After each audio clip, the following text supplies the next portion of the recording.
Welcome to this unforgettable story. This is not just a story about music.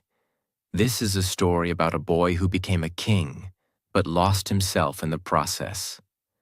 A story about dreams, fame, control, loneliness, love, addiction, and pain. A story that will show you the price of becoming someone the world worships, but no one really understands. His voice changed the world. His dance moves shocked generations. His songs made people cry, fall in love, scream, and faint. He had everything: money, fame, power, success, fans, women, clothes, cars, mansions. But inside, he was still that shy, quiet boy from Mississippi, searching for peace, searching for love, searching for someone who would understand his silence. This is not a fake story. This is not fiction. This is the real, raw, emotional life of Elvis Presley, the most iconic music star in history. And this story is also great for your English. Because while you listen, you will learn how to understand stories, how to follow details, and how to improve your vocabulary naturally. So if you care about improving your English, listening to life-changing stories, and watching videos that make you feel something real, then hit the subscribe button now and share this video with someone who loves music, stories, or English. This is just the beginning, and you don't want to miss what happens next. Let's begin from the very first second of his life. Part 1. The Poor Boy Who Didn't Cry. Let's go back to the dark winter night of January 8, 1935, in a tiny wooden house in a poor town called Tupelo in Mississippi, USA. A woman named Gladys Presley was in deep pain. She was giving birth to twins. Her husband, Vernon Presley, stood outside in the cold, nervous, broke, and scared. They had no money, no future, and no idea what life would bring. First, the doctor delivered a baby boy. But something was wrong. He was stillborn. The baby didn't breathe, didn't cry, didn't move. They named him Jesse Garin Presley. He died the moment he was born. Then, just minutes later, the second twin was born. And this baby cried so loud, the neighbors could hear it outside. That baby was Elvis Aaron Presley. From the very beginning, Elvis was marked by loss. He entered the world with a tragedy. His twin brother dead, his mother heartbroken, and his father terrified of what would happen next. He would grow up as an only child, but always feel like half of him was missing. He later said, "My brother is with me all the time. I always feel like he's there." This pain, the pain of being born next to death, would shape his entire life. Elvis's family was very poor. I don't mean simple poor, I mean dirt poor. They lived in a 2-room wooden house with no electricity, no running water, no comfort. Vernon worked small jobs, farming, cleaning, anything he could find. Gladys worked in a laundry. Sometimes they didn't have enough food. Sometimes they couldn't pay rent. Sometimes they had to beg relatives to survive. But Elvis had one thing that kept him alive: his mother's love.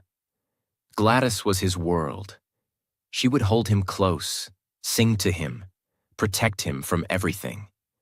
She called him my baby, even when he was a grown man.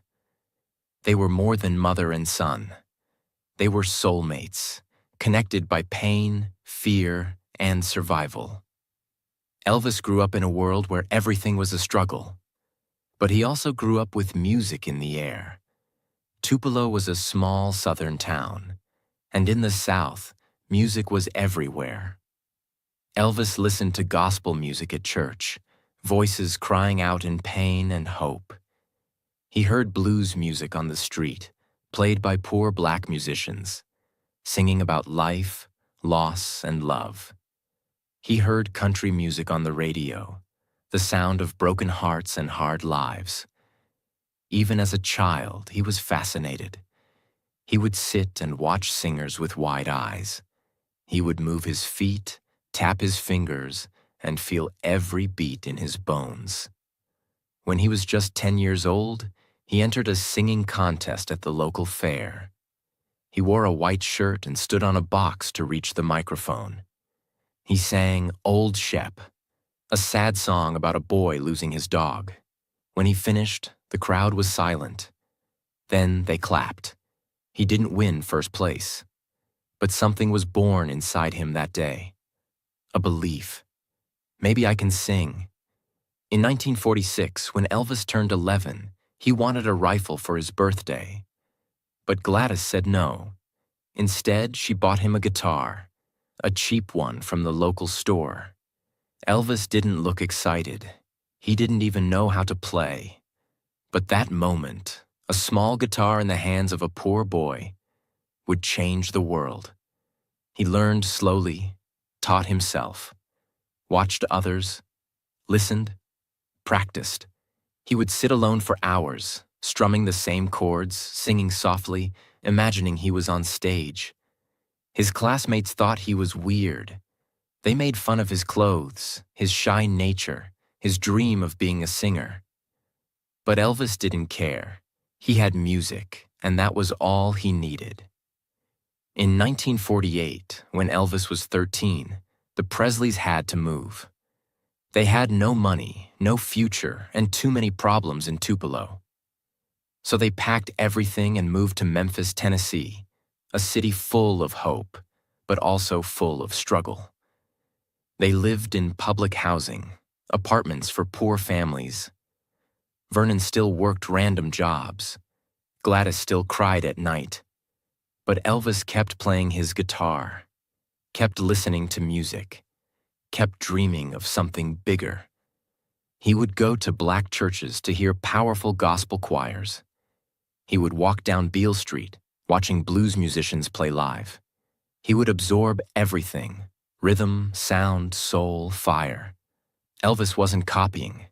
He was becoming something new, something the world had never seen before. The year was 1953. Elvis was 18 years old. A shy boy with messy blonde-brown hair, soft eyes, and a deep voice that carried something the world had never heard before. But no one knew it yet. Not his friends, not his parents, not even him.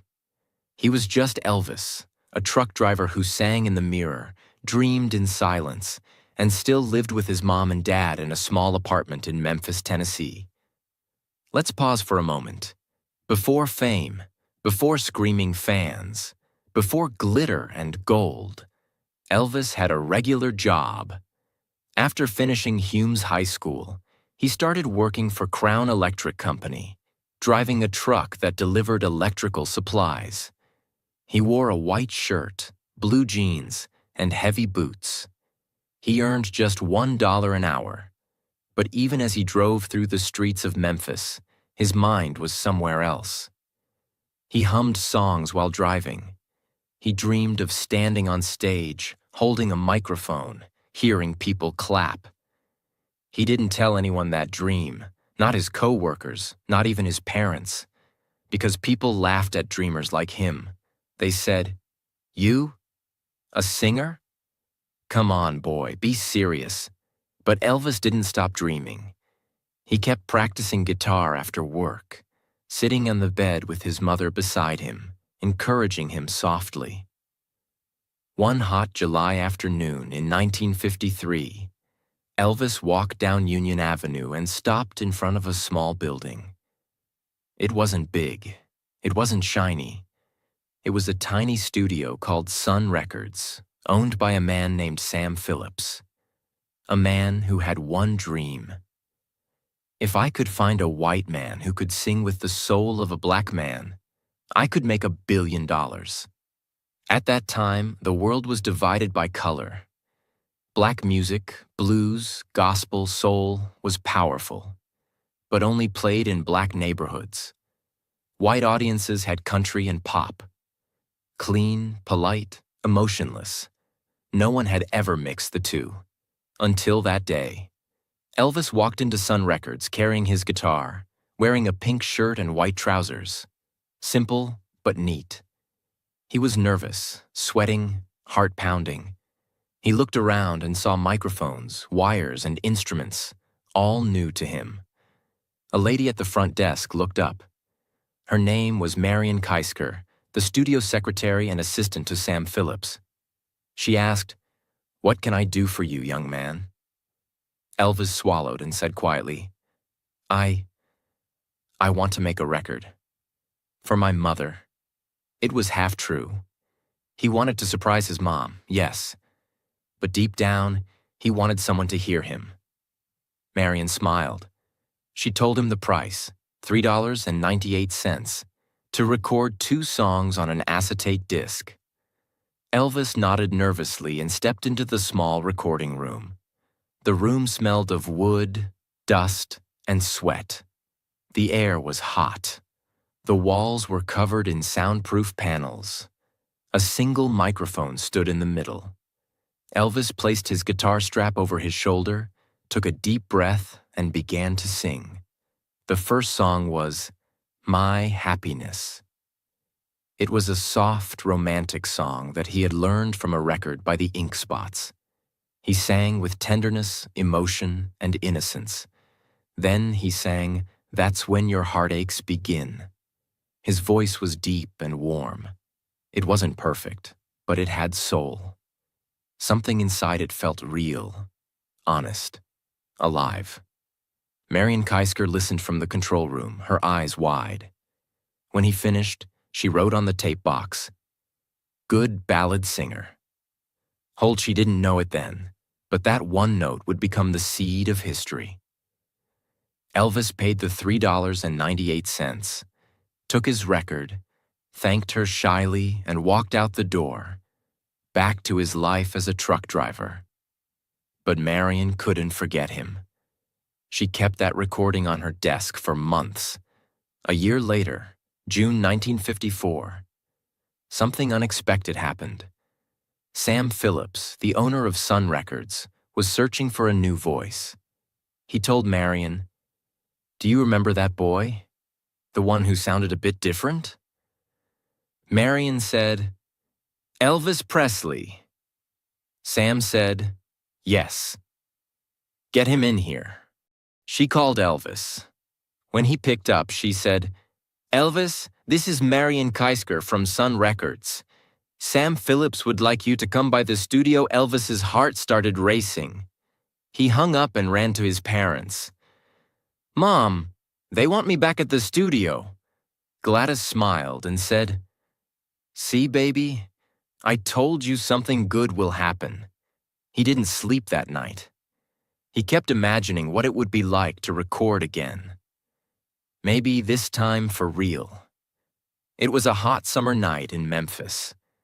The kind of night when the air sticks to your skin and everything feels alive. Elvis walked into Sun's studio with his guitar. 2 other musicians were already there.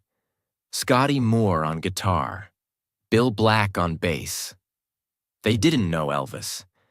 They thought he was just another nervous kid with big dreams. Sam Phillips asked them to warm up and try a few songs. They played slow ballads, country tunes. Nothing worked. After hours, Sam was getting bored. Elvis was sweating, frustrated. It was past midnight, and they were ready to go home. And then, it happened. Elvis picked up his guitar, started strumming a fast, funny rhythm, and began to sing That's All Right, Mama, a song originally sung by black blues singer Arthur Big Boy Crudup. But Elvis didn't copy it. He changed it. He made it his own. He added energy, laughter, rhythm, and movement. Scotty and Bill jumped in, one on the electric guitar, the other on the bass. They started jamming, not thinking, just feeling. Sam Phillips, who had left the control room for a smoke, ran back in. He shouted, "What are you doing?" Elvis froze, thinking he was in trouble. But Sam smiled wide and said, "Do it again. Whatever you're doing, do it again." They recorded it again. Same energy, same joy, same magic. The result was electric. It wasn't blues. It wasn't country. It wasn't gospel. It was something brand new. That night, rock and roll was born. 2 days later, on July 8, 1954, a Memphis DJ named Dewey Phillips, no relation to Sam, played That's All Right on his radio show, Red Hot and Blue. Within minutes, the phone lines exploded. People were calling, asking, "Who is that? Who's singing this song?" Listeners couldn't tell if the singer was black or white. They just knew the music felt alive. Dewey played the song 14 times in one night. He then called Elvis and said, "Come down to the station, kid. People are going crazy." Elvis rushed over, nervous and shaking. He sat down for his first radio interview ever. Dewey asked him questions live, like, "Where are you from? Which school did you go to?" He wanted listeners to know. Elvis Presley was white.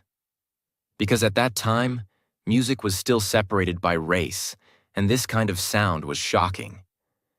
Elvis didn't understand what the big deal was. He just wanted to sing. But what he didn't know was that in that one night, he had opened a new chapter in music history. After That's All Right, Sun Records released another single, Blue Moon of Kentucky. Both songs exploded in Memphis and nearby states. Elvis started performing live, wearing flashy clothes, shaking his leg, moving his hips. And people went wild. Women screamed. Men stared. Parents were shocked. Nobody had ever seen someone perform like this before. He didn't plan it. It just came naturally. A mix of shyness, excitement, and rhythm. And that wild energy became his signature. Soon, Elvis Presley was not just a name. He was a sensation. Part 2. The Explosion of Elvis Presley. When the World Met the King. After the success of That's All Right and Blue Moon of Kentucky in 1954, Elvis was no longer just a shy boy with a guitar. He was becoming something new. In Memphis, people were already treating him like a star. He was invited to local shows. Girls screamed his name. Boys copied his hairstyle. But Elvis wasn't sure what to do next. He still lived in a small apartment with his parents. He still worked part-time. He still felt like an outsider, different, strange, unsure of himself. But the truth was, the whole country was about to find him. And when they did, they would never let him go. From late 1954 to early 1955, Elvis recorded several more songs with Sun Records. Good Rockin' Tonight, Baby Let's Play House, Mystery Train. Each song had a mix of blues, country, rockabilly, and something new. His unique voice, his energy, his soul. He was doing something nobody else was doing.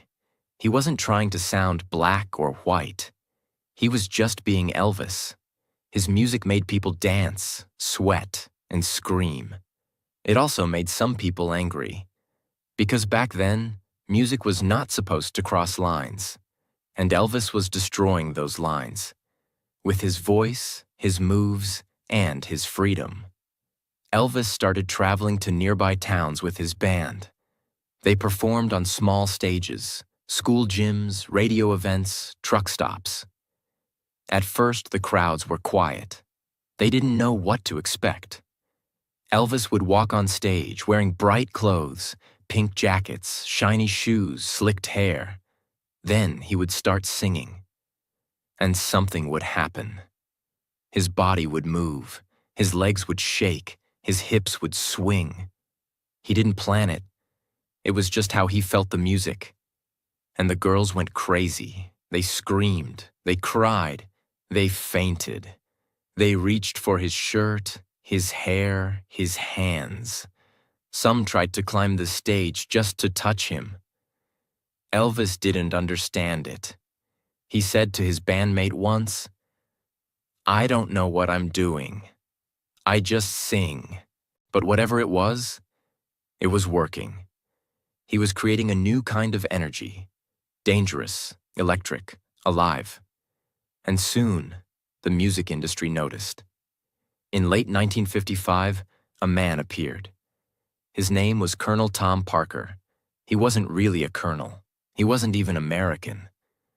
He was a Dutch immigrant named Andreas van Kuijk, who had changed his name and made his own legend. But he was smart, very smart. He had managed country stars before, and he understood business, promotion, control. When he saw Elvis perform, he knew instantly. This boy is gold, but he needs me to become a star. He approached Elvis and his parents, promising fame, money, stability. Gladys didn't trust him at first. She had a bad feeling.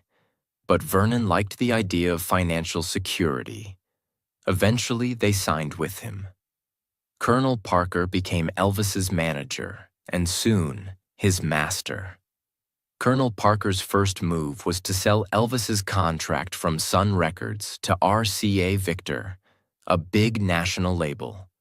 The deal was massive. $35,000 in 1955, which is more than $400,000 today, the highest amount ever paid for a new artist. Elvis was now officially a national artist. RCA gave him a better studio, more musicians, more radio, and more distribution. They also started to build his image. The hair, the clothes, the posters, the album covers. They were turning Elvis into a brand. In January 1956, Elvis recorded his first song with RCA, Heartbreak Hotel. A song about loneliness, suicide, pain, and isolation. Not a happy song, not a safe song. But when it hit the radio, it exploded. Heartbreak Hotel went to #1 on the Billboard charts. Suddenly, the name Elvis Presley was everywhere. He was on TV, on magazines, on posters. People couldn't stop talking about him. Have you seen that boy Elvis? Did you see how he moves? He's dangerous. He's brilliant. He's crazy. Everyone had an opinion, but no one could ignore him. Because Elvis wasn't just a singer. He was a movement. He was the voice of the young, the sound of rebellion, the face of freedom. In March 1956, Elvis appeared on national television for the first time. The show was Stage Show, hosted by the Dorsey brothers. Then came the Milton Berle Show, the Steve Allen Show, and finally, the Ed Sullivan Show, the most famous stage in America. But here's the twist. When Elvis performed, the TV cameras only showed him from the waist up. Why? Because of his hips. When Elvis danced, he moved his body like nobody else. He shook his legs, he rolled his hips, he danced with fire, and it scared people. Some said it was too sexual, too wild, too dangerous. Religious leaders said he was corrupting the youth. Newspapers called him Elvis the Pelvis. But guess what? The more they criticized him, the more people loved him. His fame grew bigger and bigger because he represented something new. Freedom. In just 1 year, from 1955 to 1956, Elvis had gone from a poor truck driver to the most famous young man in America. He was earning more than $50,000 a month. He bought his first mansion, Graceland, in Memphis. He gifted his mother a pink Cadillac. He wore custom-made clothes, sunglasses, rings. He had guards, agents, press teams. But inside, he was still that same boy who had lost his twin. Still shy, still searching, still not sure how to handle the storm. Fame made him powerful, but it also made him lonely. Colonel Parker saw another opportunity: Hollywood. In 1956, Elvis made his first movie, Love Me Tender. It was a romantic drama set in the Civil War, and Elvis played the younger brother, sweet, soft, tragic. The movie made millions. More films followed, Jailhouse Rock, Loving You, King Creole. Elvis wasn't just a singer now, he was a movie star, and Parker controlled everything, the scripts, the money, the image. Elvis said yes to everything, trying to make everyone happy. But slowly, he started losing control of his own life. It was December 1957. Elvis was 22 years old. He had millions of fans, money, houses, cars, gold records, and international fame. He was also tired of performing, tired of doing movie after movie, tired of people trying to control him, especially Colonel Tom Parker, who saw Elvis as a product, not a person. Elvis was starting to feel like a prisoner in his own fame. And then, the letter arrived. A brown envelope from the United States government. Inside was a notice. You have been drafted to serve in the U.S. Army. Elvis was being called to serve as a soldier, just like every other American man at that time. His fans were shocked. Some cried, some begged the government to cancel it. But Elvis said, "If I'm called, I'll go. I don't want to be treated differently. I'm just like anyone else." He didn't fight it. He accepted it.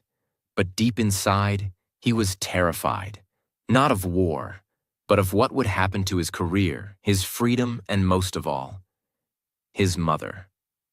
Before we continue, you must understand this. Elvis's mother, Gladys Love Presley, was not just his mom. She was his best friend, his heart, his protector, his soulmate. They had survived poverty together. They had cried together. They had slept in the same bed during hard winters. They had laughed, prayed, and believed in each other. Elvis once said, "My mother is the only person I ever really loved." When he became famous, he didn't move away from her. He bought her a pink Cadillac. He took her on tours. He called her every night. He even brought her on movie sets. Gladys, on the other hand, was proud, but afraid. She saw how fame was changing her boy. She saw the pressure, the drugs, the fake people, the loneliness, and it broke her heart. She started drinking. She became ill. And when she heard that her baby was going to the army, she couldn't take it. In August 1958, just days before he was supposed to leave for full-time army duty, Gladys Presley was taken to the hospital. Her liver was failing. She was weak. Her body was tired. She was only 46 years old. Elvis rushed to the hospital and sat by her bed. He held her hand. He cried. He kept whispering, "Please don't leave me, Mama, please." But on August 14th, 1958, at 2 a.m., Gladys Love Presley died, and Elvis fell apart. He screamed. He cried uncontrollably. He kissed her over and over again. He collapsed on the hospital floor. At her funeral, he sobbed like a broken child, not like a star. He said, "She was my everything. Everything I have is gone." Even the fans, the media, and the soldiers gave him space. Because this wasn't a performance. This was real pain.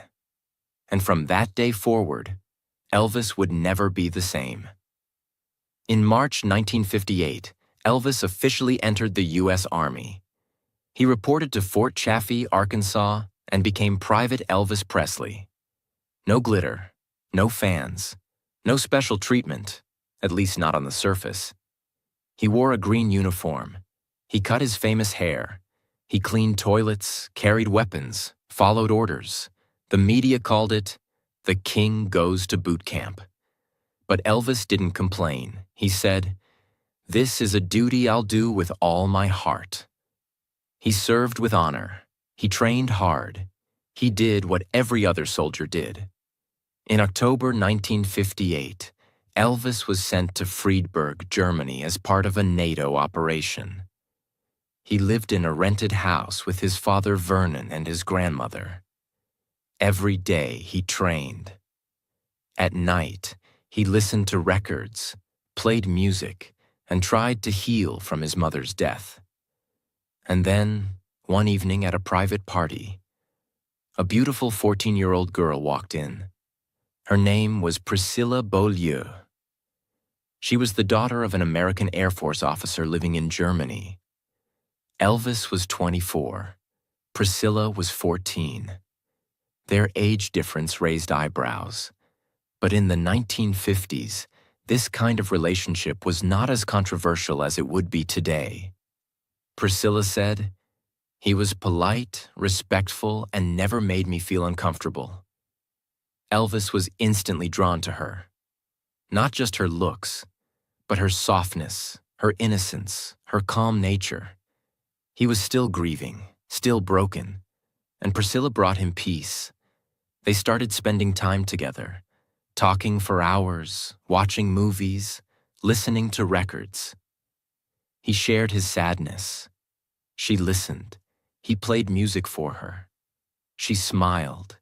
He called her baby and held her hand like she was a secret he wanted to protect.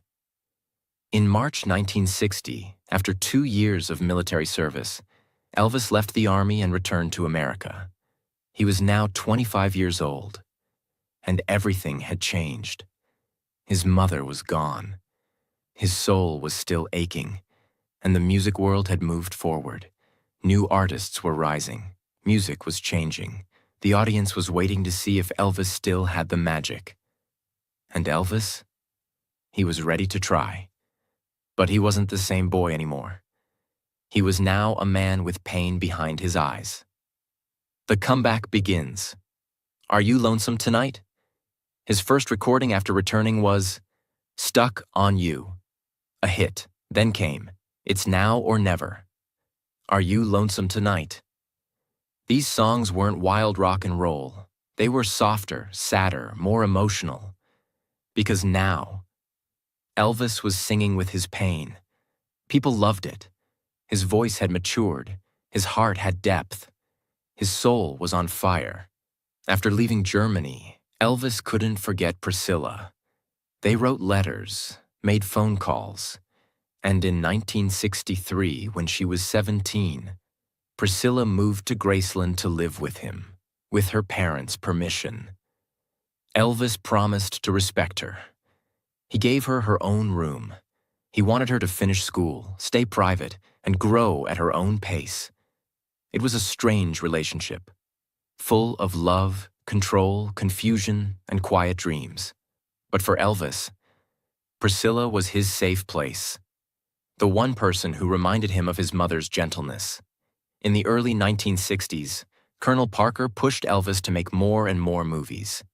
He made Blue Hawaii, G.I. Blues, Girls, Girls, Girls, Viva Las Vegas. The movies were light, fun, colorful, full of songs, dancing, beaches, and romance. But they were also repetitive and shallow. Elvis didn't like most of them. He wanted to do serious roles like Marlon Brando or James Dean. But Parker said, "The money is in the musicals. The fans love them. Stick to the formula." And Elvis obeyed. He made over 30 films, but very few he truly loved. Slowly, he started losing his passion. The boy who once shook the world with "That's All Right" was now singing cheesy songs in plastic movie sets.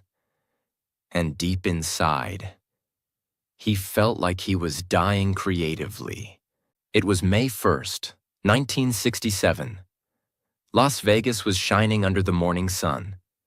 But inside the Aladdin Hotel, the lights were focused on one couple. Elvis Presley, 32 years old. Priscilla Beaulieu, 21 years old. After years of love, long-distance letters, private moments, and a growing bond that started in Germany, Elvis finally said, "Let's get married." The wedding was private and short. Only close friends, a few reporters, and Colonel Parker were there. Priscilla wore a long white gown with dark eyeliner and soft curls. Elvis wore a black tuxedo, slick hair, and nervous charm. They looked perfect. But something was already strange. Many said the wedding was arranged more for publicity than love. Some believed Colonel Parker forced it to protect Elvis's image. Others said Elvis wasn't ready, but married her because he felt he should. Still, that morning they smiled, they kissed, they cut the cake, and the world called them royalty. On February 1st, 1968, just 9 months after the wedding, Priscilla gave birth to Lisa Marie Presley. She was Elvis's only child, and the moment he saw her, he cried. He held her close and whispered, "You are my little girl. I'll protect you forever." For a moment, Elvis found peace. His world, filled with pressure, money, and noise, suddenly had a quiet purpose. He started spending more time at home, singing to Lisa Marie, watching her sleep, kissing her tiny fingers. But peace doesn't last long in the world of fame. And soon, the pressure to perform, to be Elvis, to stay on top, came crashing back. For most of the early 1960s, Elvis had been stuck in Hollywood contracts, making boring musicals. His fans were losing interest. The Beatles had taken over.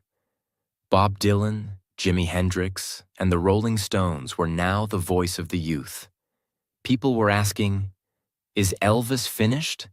Even Elvis asked himself, "Do I still have it? Or am I just a memory?" Then came the idea of a TV special, a one-night show, a chance to remind the world who he really was, to strip away the glitter, the fake movie songs, the soft ballads, and bring back the fire. Elvis agreed. On December 3rd, 1968, millions of Americans turned on their TVs. And what they saw was magic. Elvis, in a tight black leather suit, holding a guitar, sitting in a circle with his old band, sweating, laughing, shouting, dancing. He sang Heartbreak Hotel, Jailhouse Rock, One Night, If I Can Dream. He didn't lip sync. He didn't act. He performed with soul. Every note came from deep pain. Every smile came from his broken heart. Every movement screamed, "I'm not finished." "I Am Still the King," critics called it, the greatest comeback in music history. The audience cried, old fans returned, new fans were born, and Elvis, he was reborn, for the first time in years. He felt alive again. After the comeback special, Elvis returned to the studio. In 1969, he recorded songs that brought new fire, Suspicious Minds, a song about love, jealousy, and mistrust. In the Ghetto, a song about poverty and broken dreams. Kentucky Rain, emotional and cinematic. These weren't just hits. They were personal. They were true. They were filled with the pain and poetry of a man who had lost himself and was trying to come back. Elvis told his band, "I don't want fake music anymore. I want to feel what I sing," and people felt it too. In 1969, Elvis signed a contract to perform at the International Hotel in Las Vegas. He would do 2 shows a night, 7 days a week, for months. At first, it was thrilling. The crowd screamed. He wore flashy jumpsuits. He added karate moves to his dance. He sang with fire. But over time, it became a trap. The same hotel, the same songs, the same schedule. Elvis started taking pills, to sleep, to wake up, to calm down, to go on stage. Uppers, downers, painkillers, sedatives. It began slowly. But then it became a lifestyle. He said, "I just need something to get through the day." But that something was destroying him inside. At home, things were also changing. Priscilla had been with Elvis since she was a teenager. She loved him. But now she felt like a stranger in her own house. Elvis was distant. He was always working. He was taking pills. He had started flirting with other women. Priscilla said, "I felt like I was married to a ghost. He was there, but not with me." They started arguing more, spending less time together, living in different rooms. Elvis still loved her, but he didn't know how to be a husband. He only knew how to be Elvis Presley, the superstar, the king, the performer. In 1972, after 5 years of marriage, Priscilla left. They officially divorced in 1973. Elvis cried. He held her hand in court. He didn't fight, because deep inside, he knew. He had already lost her long before the papers were signed. After the divorce, Elvis was more alone than ever. Lisa Marie, his daughter, stayed with Priscilla, but visited Graceland often.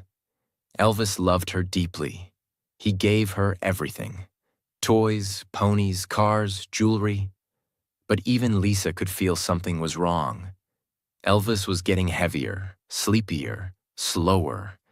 He was surrounded by bodyguards, assistants, and yes men, people who said yes to everything he asked. But no one said, "Elvis, stop." He lived like a prisoner in a golden cage, full of diamonds, but starving for peace. Part 3. The Final Curtain. The King Who Died Alone. Elvis Presley, once the most beautiful man in the world, was now a shadow of himself. He was only in his late 30s, but he looked twice his age.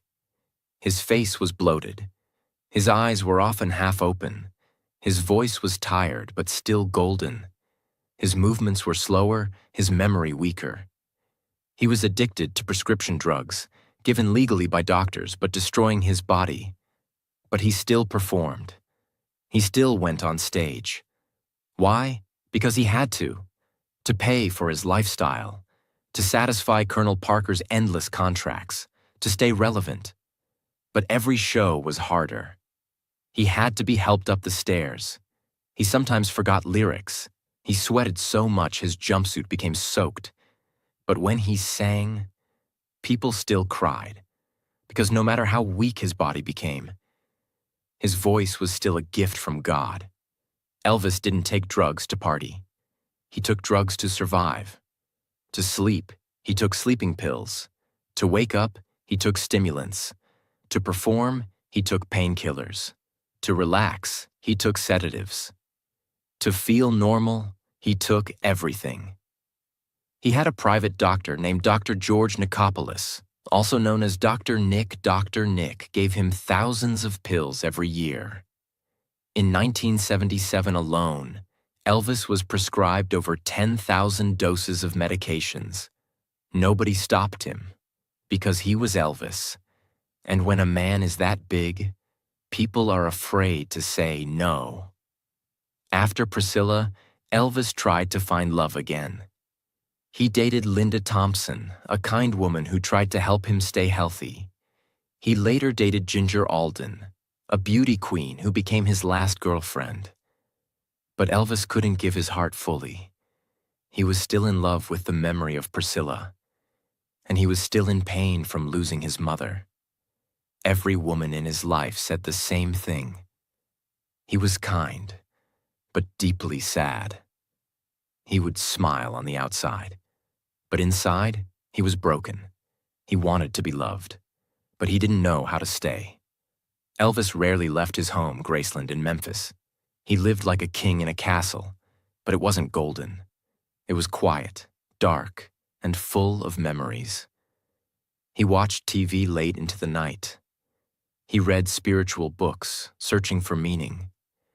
He played the piano alone, singing softly to himself. He ordered mountains of food, cheeseburgers, fried peanut butter and banana sandwiches, ice cream. He didn't exercise. He didn't sleep well. He didn't laugh like before. Sometimes he would stay in his room for days, just sitting, just thinking, just hurting. He told his friends, "I'm so tired, man. So tired." He wasn't talking about his body. He was talking about his soul. Elvis continued to tour until the very end. Even in 1977, the year he died, he performed more than 50 shows. But something had changed. He looked sick. He was overweight, over 350 pounds. His skin was pale. He sometimes forgot what city he was in. Fans noticed. They were shocked. Some people said, "He's finished. He should stop. He's embarrassing himself." But others, they cried, because when he sang, "You were always on my mind. My way, unchained melody." They heard not just a song, but a man dying while trying to give his soul away. It was a hot summer morning in Memphis. Elvis had just returned home to Graceland after another late-night reading session. He had taken a large number of pills. At 2:30 a.m., he told Ginger Alden, "I'm going to the bathroom. I won't be long." He went into the bathroom and never came out.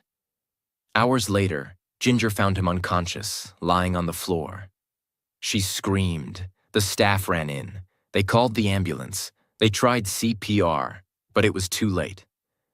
At 3:30 p.m., Elvis Aaron Presley was pronounced dead at the age of 42. The news spread like wildfire. Elvis is dead. The king is gone. The world has lost a legend. People fainted, cried, screamed, prayed. Radio stations played his songs for days. TV channels stopped everything to show tributes. Fans flew to Graceland from all over the world. Elvis's funeral was held 2 days later. Tens of thousands stood in the burning heat, waiting to walk past his open casket. He was dressed in a white suit, holding a Bible, lying peacefully. Many said, "He finally looks free." Elvis was buried at Forest Hill Cemetery, but after a threat to steal his body, he was moved to Graceland next to his mother Gladys. They are together now, the boy and the woman who loved him more than anything. Visitors from all over the world still walk to his grave. Some leave flowers. Some cry. Some just stand silently and whisper, "Thank you, Elvis is gone." But he is everywhere. His music still sells millions of records. His home, Graceland, is one of the most visited houses in America. His face is printed on T-shirts, mugs, posters. His voice is studied by singers. His life is remembered in movies, books, museums. His pain is felt by every artist who ever felt trapped by fame. But most of all, he lives in the hearts of people. Because Elvis wasn't just a star. He was a boy who wanted to sing for his mother. He was a man who wanted to be loved. He was a king who gave everything and died trying to find peace. Elvis's health collapsed due to drugs, pressure, loneliness, and pain. His final years were filled with shows, pills, silence, and suffering. He died on August 16, 1977, alone in Graceland. His funeral was massive. His death shocked the entire world. But his legacy became even stronger after death, because his story is real, painful, beautiful, and unforgettable. Elvis Aaron Presley started as a poor boy with a guitar singing for his mother. He became the most famous voice in the world. He gave the world rock and roll, soul, style, and emotion. But behind the fame was a man who just wanted love, peace, and quiet. His story is a lesson. That fame doesn't heal pain. That money can't buy happiness. That dreams come with a cost. And that even a king can feel empty inside. If this story touched your heart, subscribe to this channel. More powerful stories are coming. Share this video with someone who needs to understand the truth about life, love, and loss. And remember, if you're learning English, This is the best way to do it. Through real emotions, real stories, and real language that makes you feel. Elvis Presley, 1935 to 1977. He didn't die. He just left the building. Long live the king.